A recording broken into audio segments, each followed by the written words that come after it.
அழகே அழகில் தங்கராஜ் அவரோட மாமனார் ராகவன் வீட்டுக்கு போய் நான் ரேவதி அடித்தது தப்பு தான், ரேவதி கிட்ட மன்னிப்பு கேட்குறேன், ரேவதி அனுப்பிச்சி வைங்க அப்படின்னு சொல்லியும் பாக்கியராஜ் வந்து நான் என் தங்கச்சி அனுப்ப மாட்டேன் அப்படின்னு சொல்லிடுறாரு.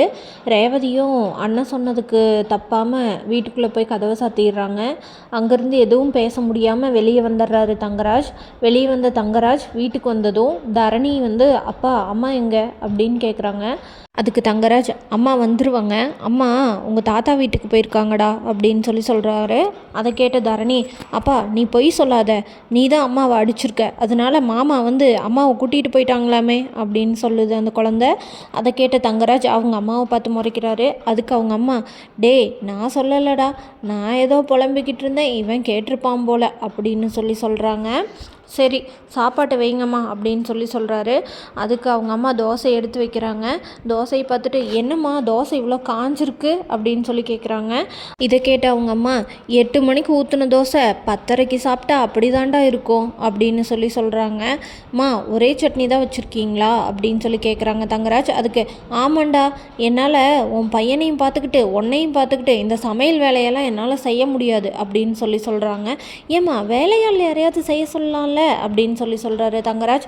அதுக்கு அவங்க அம்மா வேலைக்கு வரவங்க துணியை துவைனா துவைப்பாங்க, பாத்திரத்தை கழுவுனா கழுவுவாங்க, சோறு கூட வாட ஆக்குவாங்க அப்படின்னு சொல்கிறாங்க தங்கராஜோட அம்மா. இதை கேட்ட தங்கராஜ் எதுவும் பேசாமல் அமைதியாக தோசையவே பார்க்குறாரு. இப்போ தெரியுதா பொண்டாட்டியோட அருமை, கை வைக்கிறதுக்கு முன்னாடி யோசிக்கணும் தங்கராசு அப்படின்னு சொல்கிறாங்க. தங்கராஜ் உடனே அவங்க அம்மா கிட்ட தரணி சாப்பிட்டானாமா அப்படின்னு கேட்குறாங்க. அவனுக்கும் நான் ஊற்றி கொடுத்துட்டு நானும் அப்பயே சாப்பிட்டுட்டேன் அப்படின்னு சொல்கிறாரு தங்கராஜ். அடுத்து தங்கராசு தரணியை பார்த்து ஏன்டா இன்னும் தூங்காமல் இருக்க அப்படின்னு கேட்குறாங்க. எனக்கு அம்மா கதை சொல்லும்பா அப்படின்னு சொல்கிறான். சரி அப்புறமா நீ இன்னைக்கு அம்மா இல்லை நீ போய் தூங்கு அப்படின்னு சொல்கிறாங்க.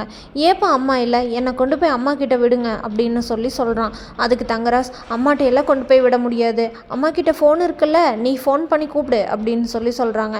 இதை கேட்டு தங்கராஜோட அம்மா ஓ நீ கூப்பிட்டு வரலைன்னு உடனே குழந்தைய வச்சு காய் நகத்தை பார்க்குறியா தங்கராசு அப்படின்னு சொல்கிறாங்க. உன் பாட்டுக்கு நீ அடிச்சு போட்ட, நான் தான் இல்லை இங்கே கஷ்டப்படுறேன் அப்படின்னு புலம்பிட்டு அவங்க அம்மா போகிறாங்க. ரணி தங்கராஜ் கிட்ட அப்பா நான் அம்மா கிட்ட போகணும்ப்பா அப்படின்னு சொல்கிறான். அதுக்கு உடனே தங்கராஜ் அம்மா கிட்ட இப்பெல்லாம் போக முடியாது, இப்போ நீ போய் தூங்குறியா என்ன சொல்கிற, இல்லாட்டி கண்ணும் காதெல்லாம் பழுத்துரும் அப்படின்னு சொல்லி மிரட்டுறாரு குழந்தைய. உடனே அந்த குழந்தை நீ என்னை மிரட்டின நானும் அம்மா வீட்டுக்கே போயிடுவேன் அப்படின்னு சொல்கிறாரு. கேட்டு தங்கராசோட அம்மா விளங்கிடும் அப்படின்னு சொல்கிறாங்க. மலர் மதி ரேவதி 3 பேர் நைட்டு உட்காந்து பேசிகிட்டு இருக்கும்போது லட்சுமி அங்கே போகிறாங்க. ஏன் இன்னும் தூங்காமல் இருக்கீங்க எல்லாரும் அப்படின்னு கேட்குறாங்க. தூங்கணுங்கத்த, பேசிகிட்டே அப்படியே உட்காந்துட்டோம் அப்படின்னு சொல்கிறாங்க மலர். உடனே ரேவதி லட்சுமியை பார்த்து ஏம்மா நீ இன்னும் தூங்காமல் இருக்க அப்படின்னு கேட்குறாங்க. இங்கே வீட்டில் நடக்கிற பிரச்சனையெல்லாம் பார்த்தா எனக்கு எப்படி தூக்கம் வரும் அப்படின்னு சொல்கிறாங்க லட்சுமி. அதுக்கு ரேவதி அம்மா நீ என்னை நினச்செல்லாம் கவலைப்படாத அப்படின்னு சொல்கிறாங்க. உன்னோடது மட்டுமா பிரச்சனை, இந்த வீட்டில் எல்லாமே பிரச்சனை ரேவதி. அப்பப்போ எனக்கு படபடன்னு வருது, நெஞ்செல்லாம் வலிக்குது, திடீர்னு வேர்த்து கொட்டுதுடி அப்படின்னு சொல்கிறாங்க. அதுக்கு ஒரு செக்கப் பண்ணி பார்க்க வேண்டியதானம்மா அப்படின்னு சொல்கிறாங்க ரேவதி. எங்கே உங்கள் அப்பா கிட்ட சொன்னதுக்கு உங்கள் அப்பா அதெல்லாம் ஒன்றும் இருக்காது அப்படின்னு சொல்லிட்டாங்க. இது என்னம்மா இது வம்பா இருக்குது, 50 வயசுக்கு மேலே ஆனாலே ஒரு செக்கப் பண்ணிக்கிறது தான் நல்லது, இப்போல்லாம் என்னென்னமோ நோயெல்லாம் வருதான், ஒரு செக்கப் பண்ணுறதுல என்ன இருக்குமா அப்படின்னு சொல்கிறாங்க ரேவதி. இருக்கவங்க சரின்னு சொன்னா தானே நம்ம பண்ண முடியும் அப்படின்னு புலம்பிகிட்டே அவங்க அம்மா கிளம்பி போயிடுறாங்க. மதியும் சுரேஷும் ரூம்குள்ளே இருக்கும்போது சுரேஷ் மதிக்கிட்ட நான் அன்றைக்கி ஒன்று அடித்தது தப்பு தான், சாரி அப்படின்னு சொல்கிறாரு. இந்த வீட்டில் என்ன நடக்குதுன்னே எனக்கு ஒன்றுமே தெரிய மாட்டேங்குது அப்படின்னு சொல்லிட்டு அவங்க அக்கா ரேவதியை நினச்சி வருத்தப்படுறாரு சுரேஷ். அதுக்கு உடனே மதி இருந்துட்டு அவங்களுக்கு தெரிஞ்சால் சரி அப்படின்னு சொல்லிடுறாங்க. சரி உன்னோட வேலை விஷயமெல்லாம் எப்படி போயிட்டுருக்கு அப்படின்னு கேட்குறாரு சுரேஷ். அதுக்கு மதி அப்படியே போயிட்டுருக்கு, இன்னும் 3 மாதத்துக்குள்ளே எப்படியாச்சும் வேலை வாங்கியே ஆகணும் அப்படின்னு சொல்கிறாங்க. அதுக்கு உடனே சுரேஷ் வந்துட்டு அது என்ன 3 மாதம் அப்படின்னு கேட்குறாரு. அதுக்கு அழகுமதி என் வேலை எப்படி போச்சுன்னு உங்களுக்கு தெரியுமா அப்படின்னு கேட்குறாரு.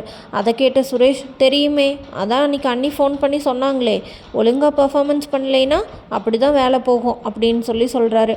அதுக்கு உடனே மதி இருந்துட்டு நான் பர்ஃபார்மன்ஸ் பண்ணலைன்னு உங்களுக்கு தெரியுமா அப்படின்னு கேட்குறாங்க.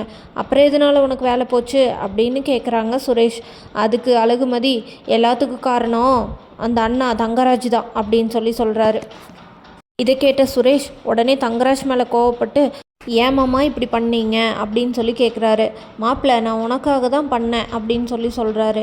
நீயும் இப்போ எனக்கு எதிராக திரும்பிட்டியா அப்படின்னு கேட்குறாரு தங்கராஜ். இதை கேட்ட சுரேஷ், அப்படி இல்லை மாமா, நீங்கள் பண்ணது தப்பு அப்படின்னு சொல்கிறாரு.